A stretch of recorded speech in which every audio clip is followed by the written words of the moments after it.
Oh, bonne shalom, shalom, bon déjeuner, là où vous êtes dans vos maisons et partout dans le monde entier.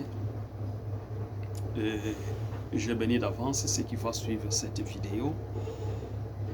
Master Gain, étant que nous les chrétiens, étant que les fils de Dieu, ou ceux qui n'ont pas encore se rassembler ensemble avec nous. Alors, nalingi na pesa exhortation moko ya moke concernant esika biso touti esika biso tozali kokende na vie esengaka na moto nyonso ayeba debi na ye po soki oyebi debi na yo ko progresser ya debi na yo pe ko avancer ya debi na yo ndeko pesa yo résultat ya malamu na ozo penser plutôt ya koyeba kosala subolamu biso nyonso mingi toyebaki na nzambe te, c'est-à-dire que nous avons fait de nos voyages todeyambelaki ndenge biso tolingaki,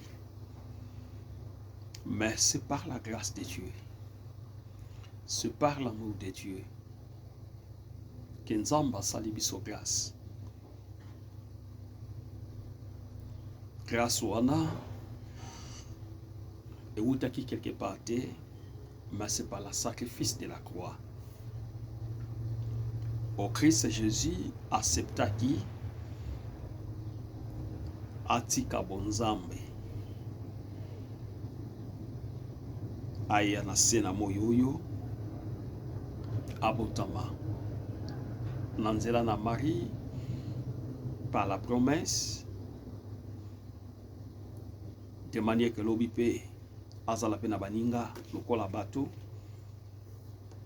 mais Bible lobi azalaki différent par rapport ya bato ya époque na ye, c'est-à-dire sa façon de faire, sa façon de se comporter, sa façon de voir des choses, c'était différent. La différence a été commencée même au début de sa naissance. Même kokola na ye. Toute sa jeunesse, Bible zoloba apasaki yango na temple.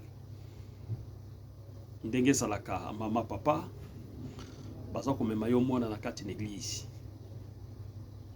D'une manière d'une autre, là-dedans, il y a une message au ezaka très capital. Voilà pourquoi tantôt memaka bana oya biso même na kati l'église est important. Lorsque vous priez, priez aussi pour la libota na yo, même pour la famille na yo, même pour la bana oyo zobota. Ces effets ekoyeba kobima un jour. Okomona yo même yo moko parent obanaki koke l'église pambate, mais il y avait aussi un bénéfice particulier na part Nzambe. Bien qu'il y avait eu la promesse, mais le parent de Jésus bazalaki ba bénéficier par rapport na élévation dès le bas âge. Il y a Jésus-Christ na kati na temple. Bible baki il s'assidit, c'est-à-dire il s'assit ensemble avec bamikolo baoyo bazalaki déjà kobandaki déjà ko prêcher parole ya Nzambe. Abandaki ko vanda na bango pe ko sola na bango. Mais ce qui m'étonne dans tout cela aurait y apprendre quelque chose liboso ya ancien wana, mais il est plutôt abandaki ko enseigner les anciens. Voilà les marques ya appellation ya moto ya bengami pour asala quelque chose aza toujours ne loko mo Kristo mosali na Nzambe mwana Nzambe oza na quelque chose oyo eza important kati na vie na yo. Église eza place oyo tokenda kosambisa te. Église eza place oyo tokendaka komilakisa lolenge biso toza te. Mais église tokendaka to apprendre quelque chose lobi pe oyo kozwa oyeba pe kopesa ba misusu. Oh, Jésus a passé tout autant dans le temple. Il arriva aussi un certain moment, baboti dans la chair, ils ont aussi besoin de lui.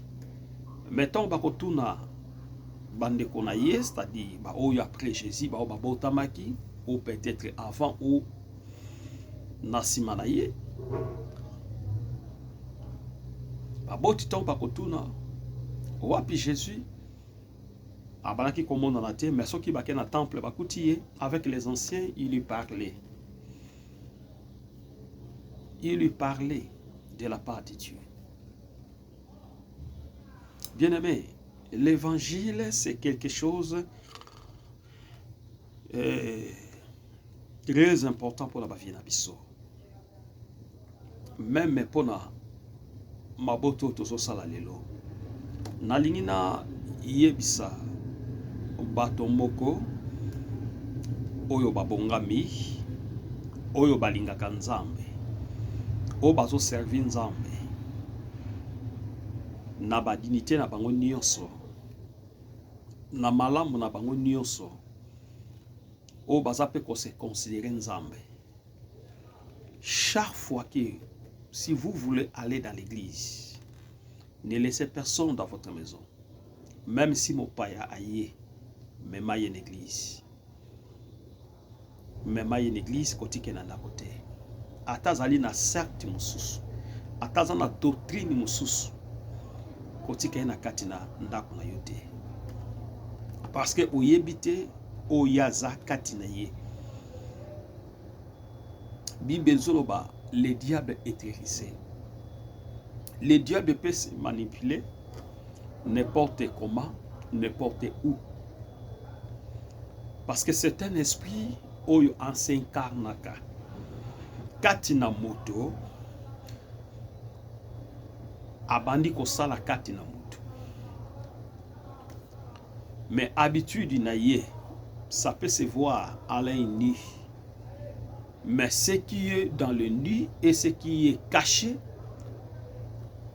oyo ezali très compliqué, les choses qui sont cachées. Voilà pourquoi nous ne pouvons pas laisser excès et à confiance. Mais plutôt, nous devons donner la confiance à notre Seigneur Jésus. Mopaya nyo soyez na katenda kunayo. Ce que comme tango ya losambo, même na semaine, même na dimanche, amenez-lui dans l'église. Il ne faut pas laisser lui dans la maison. Où est ça la même yo? Aucune église te. C'est impossible. Ça ne peut pas se faire. Oyambi mopaya na katanda kuna yo. Omona ni l'église parce que mopaya ya quitté. La première chose, mopaya ya solo pe ya malamu aza Yesu Masia. Oyo jamais akoki kotika yo. Na tango na pasi, na tango na difficulté, na tango na oyo za nyeso na posa ya kosala okoki kosala ngote, mais lui Dieu peut le faire pour vous. Et voilà pourquoi na lingina laksayo même na debi ndenge na bandaki même ya naissance ya Jésus. Comment baboti ba portaki fardeau ya ko présenter et pas basali na Nzambe et puis ya ko memaye tout au long. Ya ko memaye na kati na église. Parce que na kati na église place makambo nyonso oyo efongwa makana ba vie na biso. Na zolo ba selema na ba oyo bazo croire. Na ba oyo ba accepter na ba vie na bango Jésus-Christ azala lokola Seigneur pe azala lokola Maître. Et à partir dans ces mots-là, que les noms de Jésus-Christ doivent se glorifier dans votre vie. Même la Bible dit, plus loin, dans le livre d'Hébreux, n'abandonnez pas votre assemblée. Koti quand même place yo, ozali kosala musala nzambe te.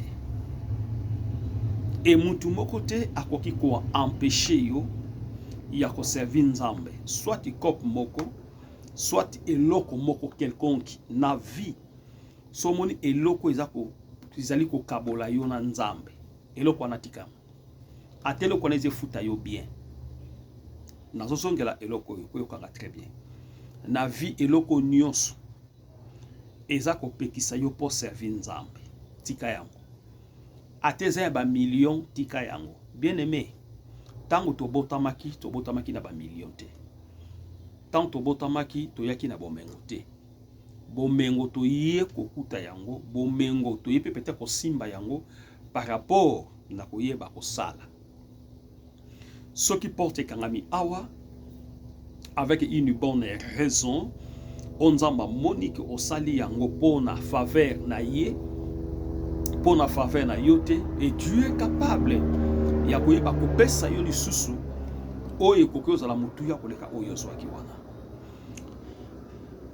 Et dans ma prière nabandaki kosambela mingi kosenga pa nzambe musala nyonso ekoki koempêcher nga na vie mpona koservi nzambe nkolo longola liboso na nga.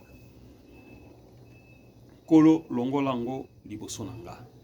J'avais travaillé dans une entreprise de 2018, 2015, 2016, 2018. Na musa tondo osala, mbongo tondo kozwa. Ezaki ya muke na par jour. C'est-à-dire na 8 heures du temps. Mais il arrive na ba moment moko s'il y a un grand travail na kati na société to salaki et sengeli to livrer ba biloko. Alors babanaki ko utiliser, comment dirais-je, banda ko senga na biso to travailler même dimanche. Pour ton travail de lundi à samedi. Et dimanche banda ko tila biso mbongo moko na journée moko mbongo moko oyo ezaki mbongo tenu ko gagner par semaine. Donc exemple, si j'avais gagné 50 réage na journée, oyo sko banda tila biso poto travailler dimanche seulement et qui n'a valé à 250 réage. Et dans l'époque, 250 réage équivaut à $100. Et j'étais parmi les gens qui étaient de bons travailleurs. Parce que juste meska na sa ki place il y a livraison. Biso to sala ka babiloko. To sali et ça dit batu basali et comme il pa na biso et sengeli to emballer yango po ba marchandise wana ebime ki nepe na bamboka bapaya mususu.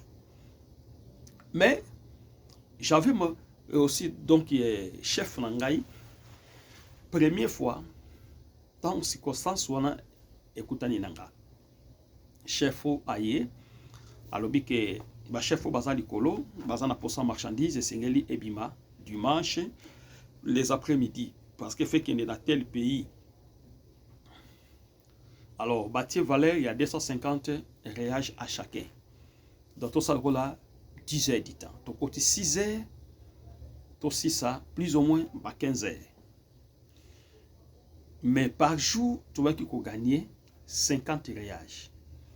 Mais mbongo yo bâtir pour na mukolo moko et qui mbongo ya valeur il y a 250 réage équivaut à $500 à $100. Et tous ces gens qui étaient ensemble avec moi, ils ont accepté. Sauf que moi, j'avais refusé. J'ai dit non. Chef nanga atu nanga plus de 3 fois. Oyebi valeur ambo tamso yoki malamu toki valeur ambo batie nabi na yoki combien? Je l'ai dit 250 réage. Abi, pourquoi tu refuses de travailler avec beaucoup d'argent comme ça? Abi, non.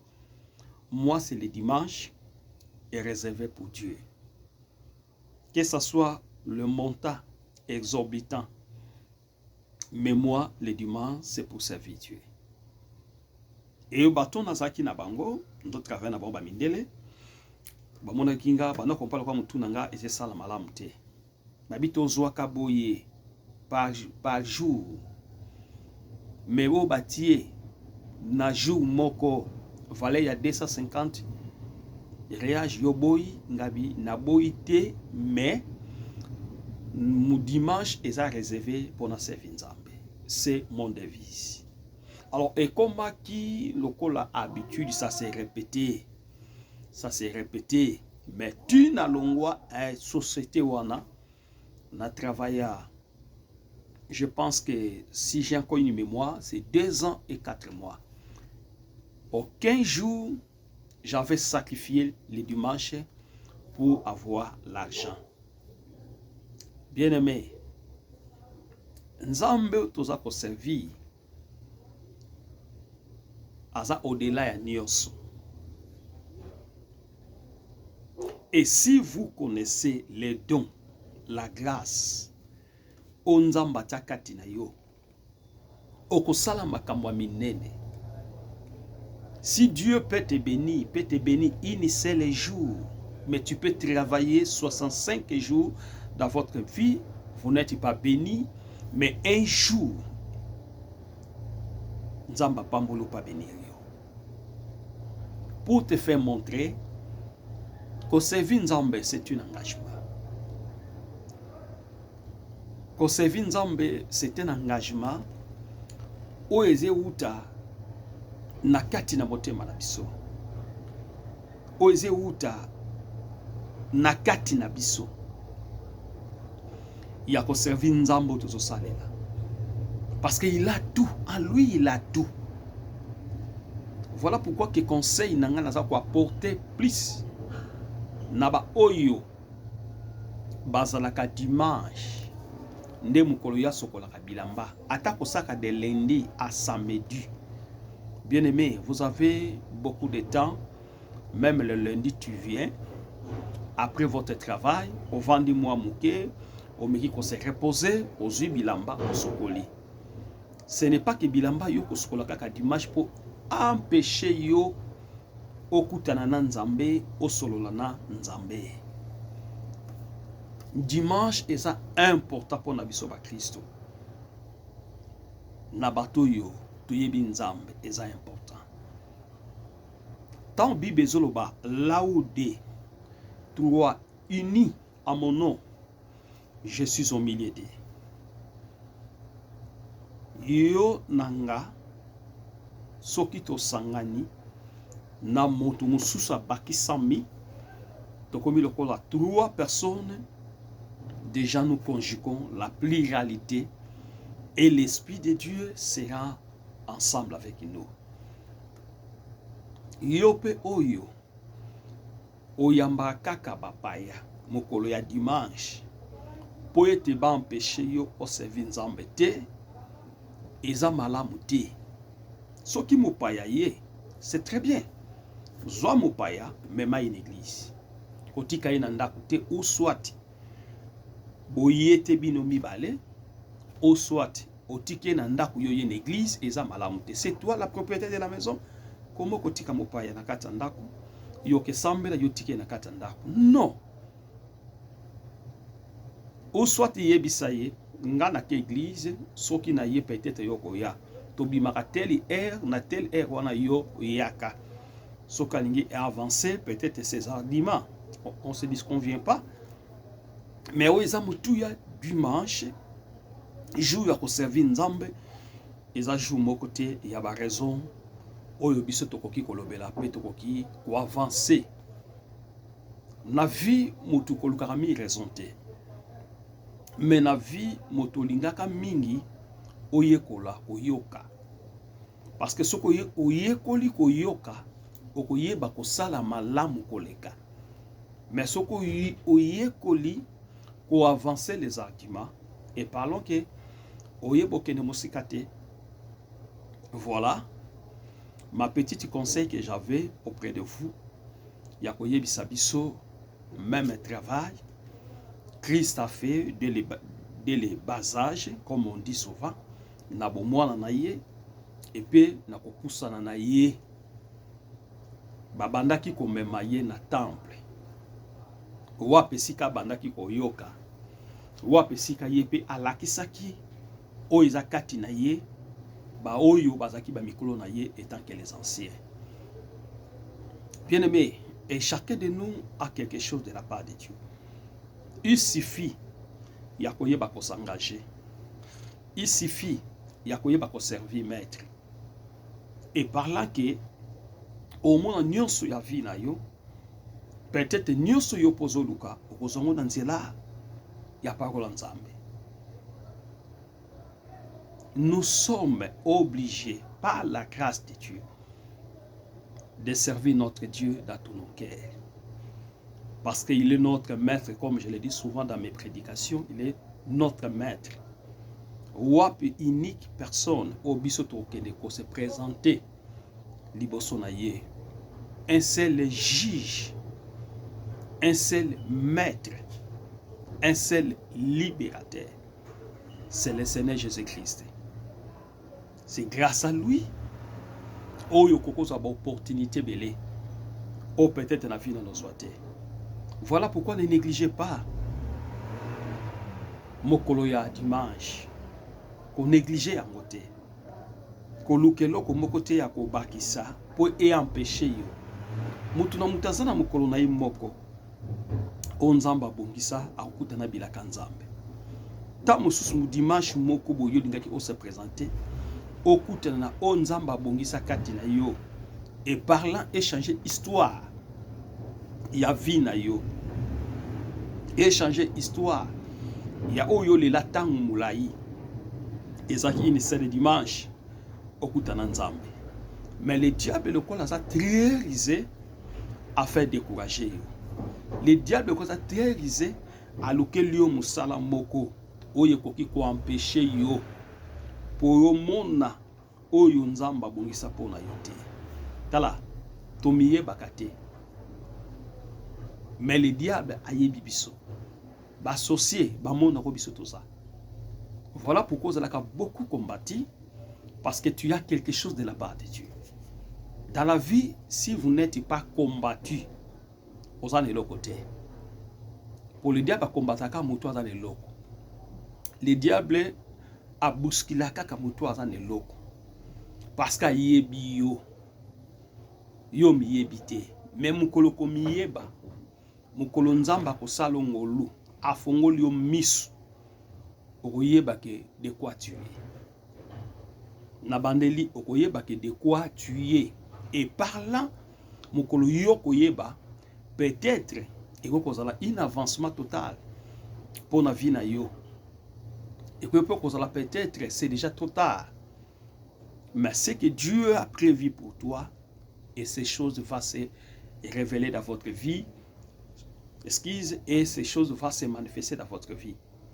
Mais je t'encourage avec cette vidéo, de manière que au service Nzambe, avec cet conseil, je viens te donner pour toi. Pour y servir yo, na libota na yo, na famille na yo, oyeba bozala ensemble, bo servir Nzambe, pour lobi na yo eza susu malamu. Tika moto akolanda vidéo oyo, azala béni. Nebi que vous avez quelque chose de la part de Dieu, mais bakisa lisusu mwa ndambo, onga pe na bakisi likolo ya ndambo. Ekoyeba kosunga yo, po yeba ko service Nzambe malamu. Nzamba azaka na ebandeli te, azaka pe na suka te.